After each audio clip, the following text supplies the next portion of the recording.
Assalamualaikum warahmatullahi wabarakatuh. Perkenalkan, nama saya Alfiatur Baatin, biasa dipanggil Alfi, mahasiswa baru Prodi Perbankan Syariah, Fakultas Ekonomi dan Bisnis Islam. NIM 4221109.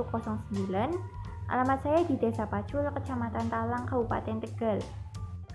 Di video ini saya akan menjelaskan hasil resum dari sosial pembelajaran IAIN Pekalongan. Resumen yang pertama yaitu mengenai Fakultas Ekonomi dan Bisnis Islam. Tema yang diangkat yaitu peran visi misi FEBI dalam mencetak duta moderasi beragama dan generasi yang unggul. Visi dari Fakultas Ekonomi dan Bisnis Islam itu sendiri yaitu terwujudnya Fakultas Ekonomi dan Bisnis Islam IAIN Pekalongan sebagai fakultas terkemuka dan kompetitif di tingkat global dalam pengembangan harmonisasi ilmu dan agama dalam bidang ekonomi dan bisnis Islam menuju masyarakat yang saleh, cerdas, unggul, dan moderat. Kemudian misi dari Fakultas Ekonomi dan Bisnis Islam yang pertama yaitu menyelenggarakan pendidikan untuk menghasilkan lulusan Fakultas Ekonomi dan Bisnis Islam yang saleh, cerdas, unggul, dan moderat. Kemudian misi yang kedua yaitu mengembangkan harmonisasi ilmu dan agama di bidang ekonomi dan bisnis Islam, terutama melalui penelitian dan publikasi ilmiah untuk pembangunan nasional. Nah, misi yang ketiga yaitu berperan aktif dalam pemberdayaan masyarakat melalui penguatan moderasi beragama di bidang ekonomi dan bisnis Islam. Misi yang selanjutnya yaitu meningkatkan produktivitas dan daya saing Fakultas Ekonomi dan Bisnis Islam di tingkat global. Dan misi yang terakhir yaitu menyelenggarakan tata kelola kelembagaan secara profesional, transparan, akuntabel, adil, dan bertanggung jawab. Selanjutnya yaitu resumen mengenai Prodi Perbankan Syariah. Nah, di sini ada sejarah jurusan Perbankan Syariah. Untuk S1 Perbankan Syariah merupakan kelanjutan dari D3 Perbankan Syariah. Jurusan ini diresmikan pada tahun 2017 dan mendapatkan SK Dirjen Pemdis bernomor 776/2017 dan saat ini telah mendapat akreditasi B dari Bank BRI. Kemudian ada profil utama lulusan dari Prodi Perbankan Syariah Fakultas Ekonomi dan Bisnis Islam IAIN Pekalongan. Yang pertama yaitu diharapkan menjadi ahli dalam bidang pemasaran perbankan syariah. Kemudian menjadi ahli dalam bidang keuangan dan perbankan syariah. Yang ketiga, diharapkan dapat menjadi peneliti bidang kajian perbankan syariah. Selanjutnya, menjadi entrepreneur atau pengusaha atau wirausahawan. Selanjutnya, bisa menjadi dewan pensyariah. Resumen selanjutnya yaitu strategi belajar di perguruan tinggi yang disampaikan oleh Bapak Agus Arwani. Kuliah itu termasuk bagian dari investasi masa depan karena menghasilkan satu knowledge atau pengetahuan. Karena dengan kuliah kita akan mendapatkan informasi yang lebih banyak daripada masa kita SMA. Kemudian skill atau keterampilan. Kuliah banyak keterampilan yang diperoleh dari teknis atau non-teknis, keterampilan bicara, dan lain sebagainya. Selanjutnya yaitu teknik. Memperoleh teknik yang digunakan ketika lulus nanti. Kemudian ada attitude atau sikap. Di kuliah nanti pasti akan terbentuk sikap yang dewasa dan lebih baik. Dan yang terakhir adanya experience atau pengalaman. Di kuliah nanti pasti kita memperoleh banyak pengalaman yang bermanfaat untuk masa depan kita nanti. Kemudian ada beberapa strategi cara belajar. Yang pertama yaitu strategi belajar melalui visual. Cara yang dapat dilakukan yang pertama yaitu gunakan gambar, peta maupun grafik. Yang kedua yaitu visualisasikan materi dalam benak. Selanjutnya pahami materi lewat bacaan atau gambar. Dan terakhir beri warna atau gambar pada catatan. Strategi berikutnya yaitu strategi belajar auditori.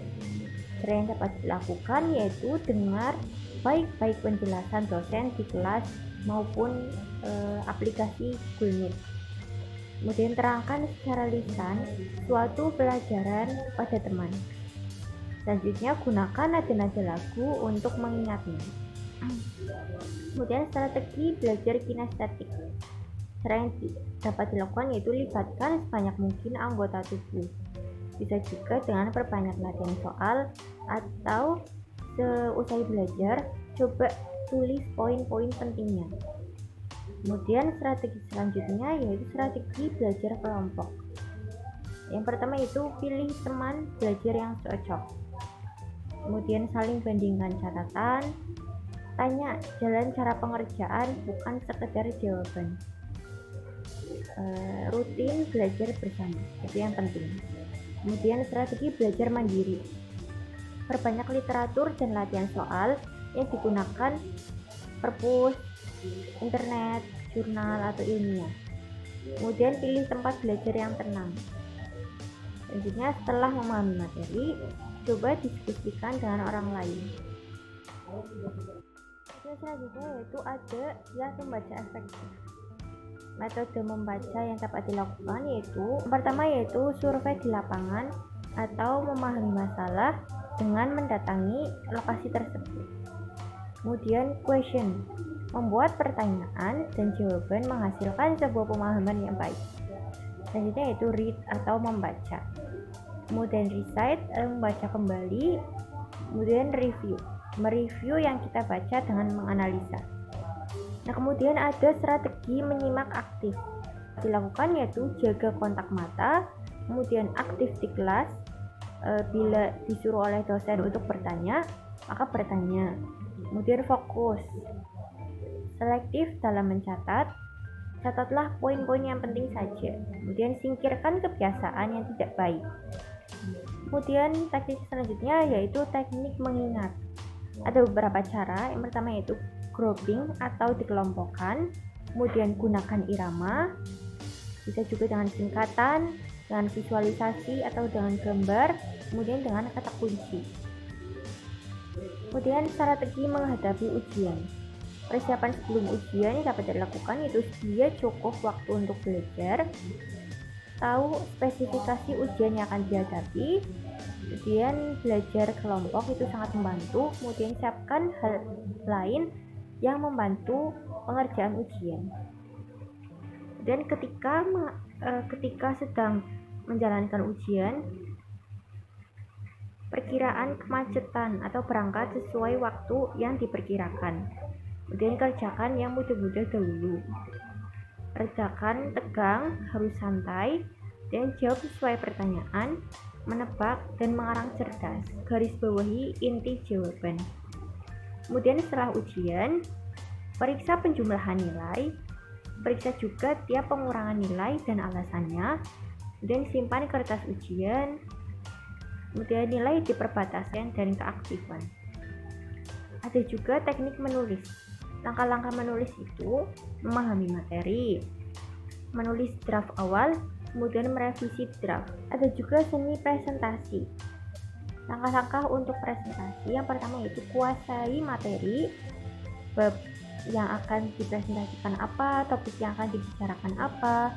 Kemudian public speaking itu sangat diperlukan sekali dengan pembukaan yang menarik, kontak mata dengan para audio, kemudian tidak sekedar membacakan, memahami materi, atur suara dan intonasi, hindari gerakan yang tidak perlu.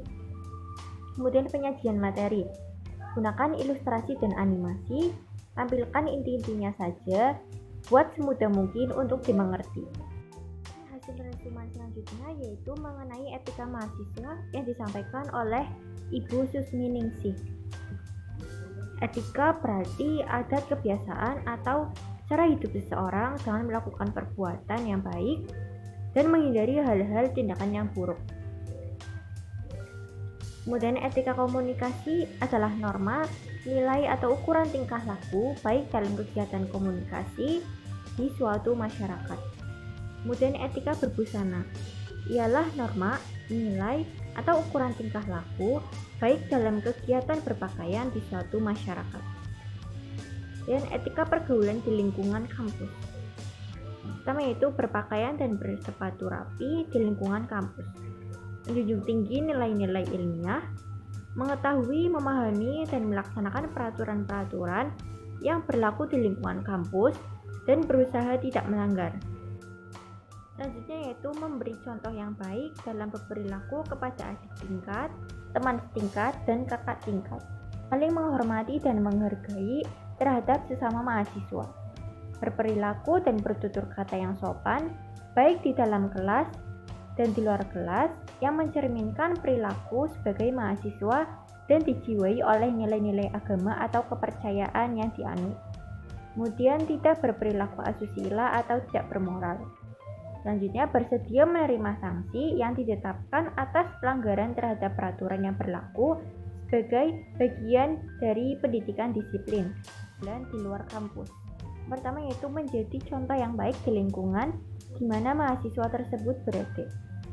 Kemudian berperilaku dan bertutur kata yang baik yang mencerminkan sebagai mahasiswa.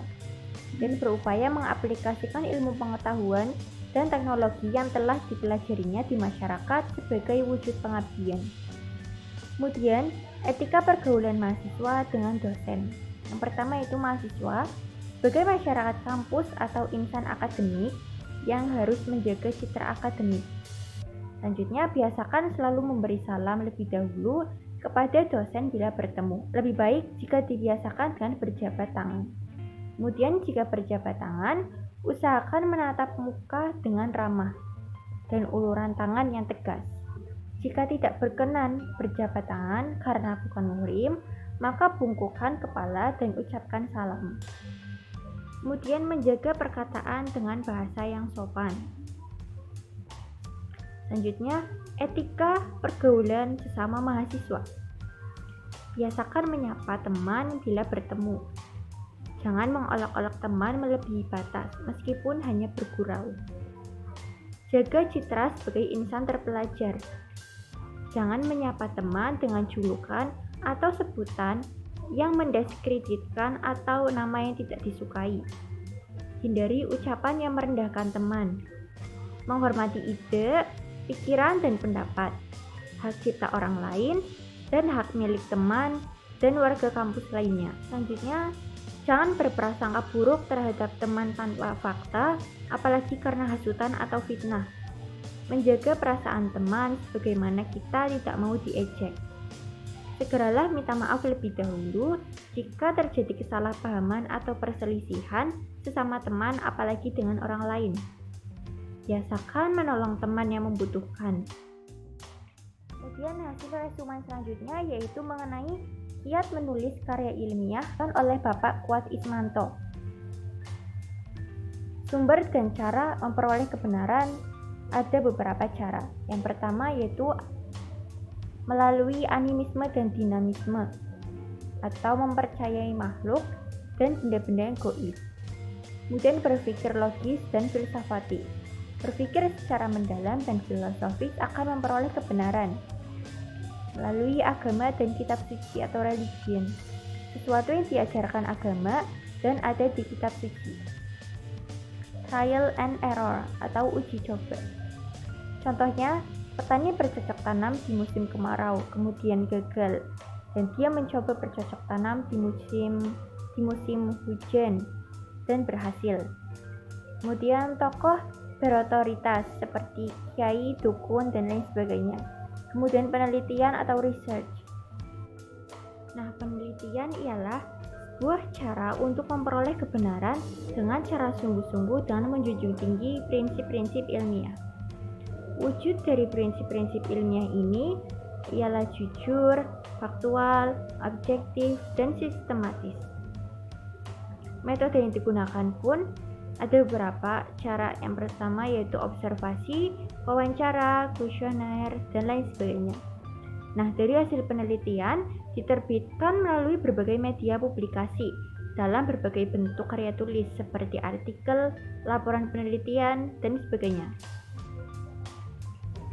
Nah, bentuk-bentuk dari karya tulis itu yang pertama yaitu ada makalah atau tugas kuliah, kemudian artikel atau tugas kuliah yang dipublikasikan, kemudian skripsi, mengaplikasikan teori ini untuk program sarjana, kemudian tesis dengan mengembangkan teori, kemudian disertasi menemukan teori, dan Menemukan ide menulis. Beberapa cara. Pertama yaitu mengamati. Amati kejadian sehari-hari di masyarakat seperti pasar, perkantoran, pusat bisnis, kegiatan keagamaan, dan lain-lain. Kemudian membaca. Membaca tulisan di berbagai media, koran, artikel, buku, laporan penelitian, dan sebagainya. Selanjutnya yaitu diskusi. Mendiskusikan persoalan yang fenomenal dan aktual, kemudian diteliti dan dipublikasikan.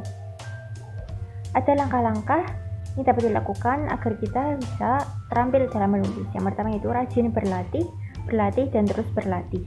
Kemudian menggunakan reference management seperti Mendeley, Zotero, dan lain sebagainya. Dan menyajikan dengan baik, logis, sistematis, dengan keseluruhan dan paragraf. Kemudian menjaga originalitas, menghindari plagiasi, dan similarity. Ini ada ciri-ciri paragraf yang baik. Ada satu, ide pokok yang ada pada paragraf harus satu, supaya pembaca tidak bingung atau unified. Kemudian paragraf yang pertama harus terkoneksi dengan paragraf yang lainnya atau koheren. Kemudian harus relevan. Paragraf yang dibuat harus mendukung tujuan dari tulisan tersebut. Nah, gimana sih cara membuat paragraf yang baik? Yang pertama, topik sentence atau statement. Buat statement yang jelas dan tambahkan penjelasan. Kemudian supporting ideas atau data. Dan adding details, berikan contoh dan referensi. Kemudian concluding sentence atau simpulkan paragraf. Paragraf yang baik biasanya terdiri dari 3 kalimat. Saya bergabung dengan organisasi mahasiswa KSPMS YIN Pekalongan karena saya sangat menyukai dunia bisnis, salah satunya yaitu pasar modal atau investasi. Semoga setelah saya bergabung dengan KSPMS ini, saya mendapatkan wawasan dan pengetahuannya lebih mengenai investasi dan sebagainya. Dan semoga saya bisa menjadi investor muda. Saya juga menyukai bahasa Inggris, sehingga saya berminat untuk bergabung di organisasi mahasiswa speech YIN Pekalongan. Semoga setelah saya bergabung dengan organisasi ini, saya bisa lebih mahir dalam berbahasa Inggris dan memperbanyak lagi pengetahuan mengenai bahasa Inggris. Sekian video resumen dari saya mengenai sosial pembelajaran YIN Pekalongan tahun 2021. Kurang lebihnya mohon maaf. Wassalamualaikum warahmatullahi wabarakatuh.